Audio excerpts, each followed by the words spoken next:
The Trump administration is making a big gamble in Iran, and Beijing holds a trump card in the form of the so-called rare earth elements. Cutting them off could cause a major problem for the United States and Taiwan. The only question is whether Xi will try a squeeze play. Zooming out, if we think about the broader world at war and what has concerned Pentagon planners for decades now, it is the Indo Pacific. And specifically, one day Beijing will try to invade Taiwan, causing an economic spiral that will make the current problems from the Iran war look silly by comparison. Yes, welcome to the 21st century, where 20% of crude oil exits the Strait of Hormuz, but something like 60% of semiconductors and 95% of top-of-the-line semiconductors come from Taiwan. The main concern that we often discuss, and what would make the world at war truly turn into World War III, is a coordinated operation from the limitless friendship between Moscow and Beijing, the former invading Eastern Europe and the latter crossing the Taiwan Strait. That would put significant strain on the United States, which most likely would be under a new president by that point, and has significant economic interests in both regions. The prospects on Europe's side of things tend to look better in both the short and medium run. Short run, Russia's self-created distraction in Ukraine would prevent the Kremlin from mobilizing enough forces, at least not without conscripting an army for a second front, which would be quite the political risk. Medium run, so long as European NATO allies meet their pledge to spend 5% of GDP on defense, the continent will have enough strength to stop Russian troops on its own. Contributions from the United States would only help make the process go more smoothly. On the other hand, the prospects look concerning in the Indo-Pacific, also in both the short and medium run. In the medium run, Beijing will have built enough landing craft to make a serious invasion of Taiwan feasible. In the short run, the United States Navy is showing that it cannot magically snap its fingers and take control over a strait overnight. Yes, it is worth noting that no other navy could even come close to trying what the United States is trying in Iran. It is also worth noting that there is a major difference in trying to compel a regime to leave power by bombing the corresponding country, versus trying to reverse an amphibious invasion by doing the same. Either way, putting naval power into practice is not easy. Yet this concern is part of the gamble that may have led to the Iran war starting in the first place.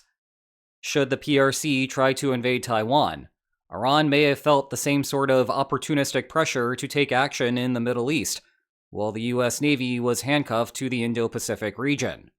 Back in the Indo-Pacific, thanks again to the absence of landing craft, the United States is not worried about the immediate future. Assuming the intelligence estimates are correct, Beijing will have to wait until at least 2027 before the landing craft issue is gone. Thus, if the United States eliminated Iran from the board in 2026, Beijing could only sit back and watch. Then the US Navy would not have to worry about being split between two fronts later, and maybe that would deter Beijing from invading Taiwan in the first place. Of course, to successfully run that gambit, the United States would have to thread two needles. First, you would need some type of victory in Iran. Second, you would have to recover in time to meet any challenge in the Indo-Pacific. Let's take those two challenges in temporal order. Politically, the war has been a disaster for the Trump administration from the beginning. It had the least popular start of a war in American polling history. There was no discernible rally round the flag effect, and all of that was before gas prices in the United States surged. Oh, and that is just on the domestic end. Never mind how international partners from outside the Middle East feel about it. It is also remarkable how this has gotten worse over time. When the war started, 38% of Americans believed that the Trump administration had clearly explained U.S. goals in Iran. Now, you would think that the Iran war being the dominant news story for the last 3+ weeks, there would be more clarity here. Yet that number has dropped to 32%, reflecting the inconsistent narrative that the Trump administration has promoted over that period. However, if we restrict focus to the purely military side of things, the situation is more of a mixed bag. There has been a clear degradation in Iran's arms, especially on the ballistic missile and drone side of things. Launches are way down from the first few days of the war, and you can barely see a blip in the data from Iran's retaliation for strikes on its South Pars gas field. It was once plausible to think that Iran may have been conserving stockpiles for later attacks. Well, that blip tells you how deep Iran's withheld allotment is. There is still work to be done, of course, but CENTCOM seems happy with the situation. The nuclear program is another story. The United States just started attacking those sites, indicating that the Pentagon believed that last June strikes removed any breakout capacity that Iran may have obtained. There are a couple of murkier military matters for the United States, though. One is the Strait of Hormuz. If the United States cannot force its reopening, then this war will be a loss. Now, I discussed last week why a forced reopening is plausible. Some comments suggested I was saying that it would be easy. I was not. It will be relatively easy, conditional on the United States attriting Iranian forces along the coast. Those operations only recently got underway, and they will need to be extensive before tankers think about transiting the strait. Keep an eye on that situation. Lastly, there is the Iranian government. The situation might be best described as a loss for the government, but not a loss of the government. The former supreme leader, many of his high-ranking lieutenants, and some of his closest relatives are dead. His son is supposed to be the supreme leader now, except I am slowly losing my mind with the telling absence of any evidence that he is alive. I am now leaning toward continuing with stick figures even if he does emerge. Thus, I would describe this portion of the conflict as a military success for the United States, while simultaneously not eliciting the desired effect inside of Iran. But we should still give this an incomplete grade, as sometimes autocratic governments are safe until they suddenly are not. To sum up here, as bad as this has gone politically for the United States, the military situation is looking decent, even if it is not a runaway success. Moving on to the second question, the United States will still have to recover before an engagement with China. Unfortunately, I will speak about this problem in generalities, because no one outside of the Pentagon really knows how bad the problem is. Let's just summarize it as bad and in need of further replenishment after everything spent during this war. I do not see the replenishment issue as a financial problem. The popularity of the Iran war may be politically polarized, but there is a bipartisan consensus that the United States has a metal shortage. Besides, the problems with China are most likely to occur under the next presidential administration, and plenty of Democrats see a weak Republican Party and are excited about their 2028 chances. That said, where the construction of new stockpiles could be a problem is in China's complicity.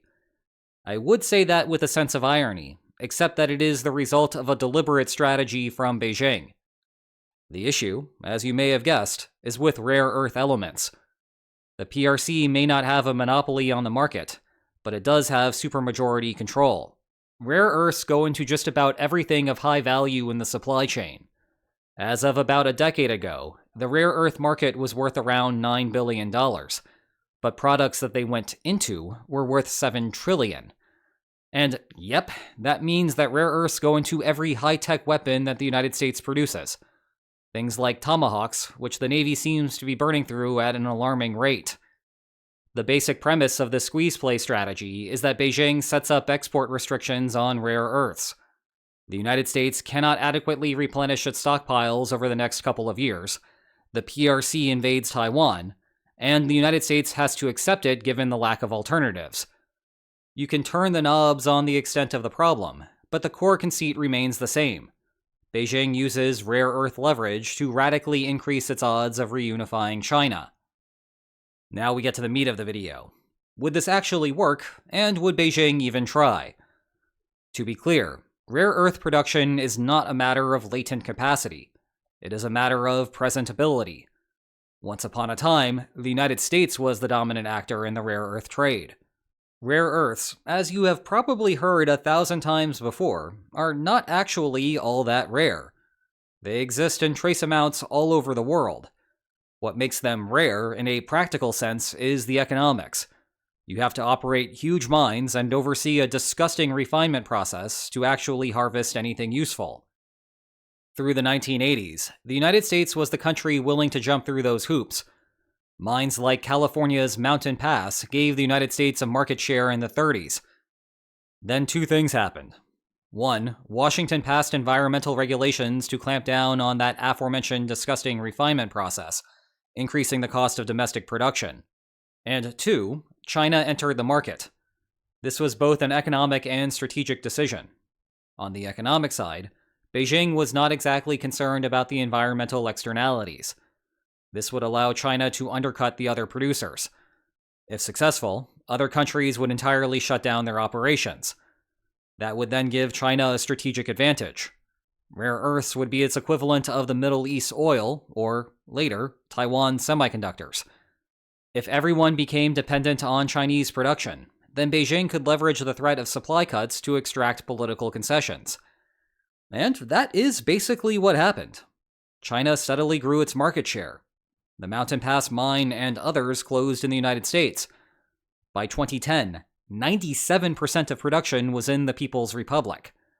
But then came the first true political test, the rare earth crisis of 2010 to 2012. No, this was not a 5-issue story arc from your favorite comic book series.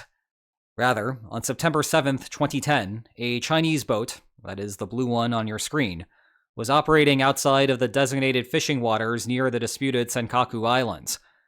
The Japanese Coast Guard intervened, leading to the high-speed chase that you are now watching. During the ensuing pursuit, the Chinese boat collided with multiple Coast Guard patrol ships. Ultimately, Japan caught up with the offending boat and arrested everyone on board. Beijing was not pleased, and the coercive tool that China turned to was to restrict exports of rare earths to Japan. This coincided with China raising export duties and scaling back its production by about 20%. Prices for rare earths surged to levels 10 times higher than just a year earlier. The response in the West primarily came from Japan, Australia, and the United States. Japan, looking to secure rare earth access forever, invested in Australia's Lynas Corporation. The Mountain Weld mine opened the following year, and Australia became a significant player in the rare earths game for the first time. The United States also got serious about returning to the market. Today, China's market share has dropped to only about 60% of production, though, notably, the country still holds 90% of the processing industry. China did eventually secure the release of the boat's crew, but it may have had the domino effect of harming the country's long-term coercive capacity. And indeed, the question turns back to whether China would even try the squeeze play. It would certainly break from China's standard policy. Just make money and do not rock the boat. The United States and China are world competitors, but their relationship is nothing like the Cold War. Summits between the two leaders are commonplace. They do not completely break the news cycle like a simple meeting in Iceland between Reagan and Gorbachev once did. The downside risk to China is a significant economic downswing. The White House would not simply accept a rare earth export ban. It undoubtedly would fire back with a tariff package to play tit for tat. And China may ultimately find itself in a repeat of the 2010 crisis, where all the ban does is encourage further investment elsewhere. In that regard, the 2010 crisis may have killed today's potential squeeze play before it got started. That Mountain Pass mine is back up and running, with a quick restart possible because it merely had mothballed operations a couple of decades earlier. Plus, it has a price guarantee from the Pentagon, ensuring that we'll survive despite whatever happens on the open market. And even with China still controlling the vast majority of rare earth processing, enough of it is held by Western firms to cover the military's needs. In other words, this is not a matter of capacity, just the will of the civilian markets to bear the higher prices.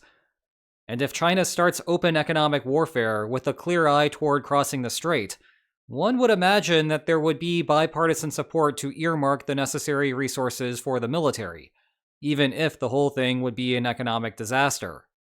Moreover, whatever the United States could not obtain directly, it could start looking to importing through a third party. Certainly, we have seen another country recently figure out how to evade sanctions.